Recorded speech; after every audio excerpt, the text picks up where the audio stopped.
Halo, saya Andreas Agus. Kita kembali dalam seri pembelajaran public speaking. Topik kita kali ini adalah cerdas mengelola bahasa tubuh. Tubuh adalah alat yang sangat efektif di dalam menyampaikan sebuah pesan. Jadi pada waktu seorang pembicara menyampaikan sebuah pesan, sebenarnya efeknya bukan hanya secara verbal. Bahkan ada penelitian yang sangat terkenal di seluruh dunia yang mengukur seberapa efektif sih tingkat keberhasilan komunikasi seperti ini. Jadi jelas bahwa bahasa tubuh memegang peranan yang sangat penting, yang sangat besar. Jadi kalau misalkan kita bertemu dengan seseorang yang secara verbal dia mengatakan, bukan saya tidak melakukan itu.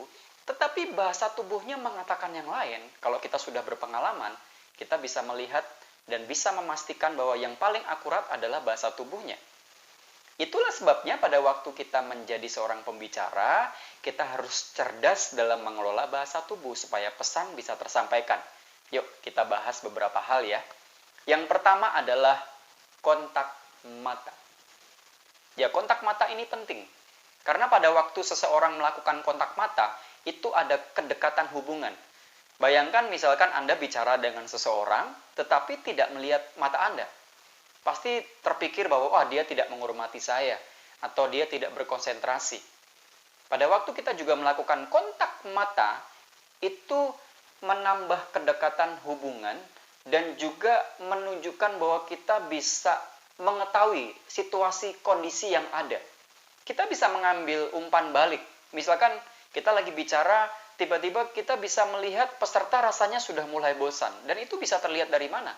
Pada waktu kita melakukan kontak mata. Jadi penting banget untuk kita lakukan kontak mata. Apakah Anda pernah diajarin waktu kecil dulu oleh guru, kalau misalkan kita nggak pede ketemu dengan orang, lagi bicara di depan mereka, anggap orang yang di depan Anda seperti titik. Pernah nggak sih? Saya sih pernah, dan saya juga coba tanya sama beberapa hal. Ada yang menjawab, anggap aja orang yang di depan saya seperti monyet, seperti pohon, seperti anak kecil, angin, atau anggap aja tidak ada orang. Ya, sepertinya maksudnya bagus supaya kita percaya diri. Tetapi izinkan saya saat ini mengatakan kepada kita semua, kita harus bersiap-siap pada waktu kita bertemu dengan seseorang, kita harus berpikir, kita harus menganggap mereka sebagai orang yang penting. Jadi Anda semua yang lihat tayangan ini, Anda adalah orang yang penting. Karena Anda betul-betul mau belajar sesuatu yang sangat berdampak. Saya tidak mungkin nyiapin bahan-bahan yang biasa-biasa saja kepada orang yang saya anggap besar. Ya kan? Jadi cara pandang kita kepada seseorang akan sangat menentukan cara respon kita. Nah, kita kembali ke kontak mata.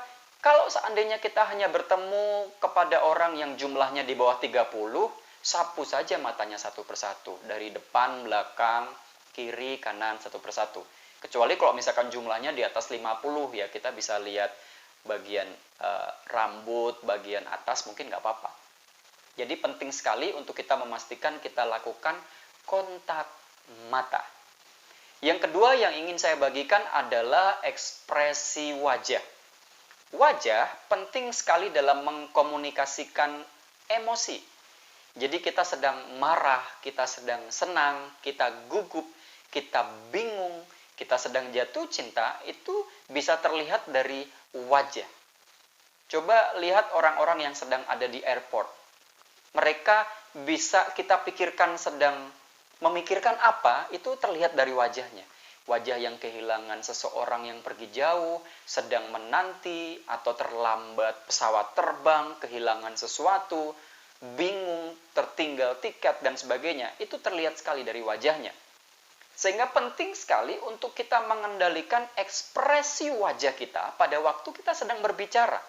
Ada kalanya kita sedang berbicara di hadapan orang dan 10 menit sebelumnya sebenarnya kita sedang punya masalah. Kita nggak bisa mengatakan kepada audiens, maafkan saya, wajah saya seperti ini karena saya sedang ada dalam masalah. Nggak bisa. Itulah sebabnya kita harus mengendalikan ekspresi wajah.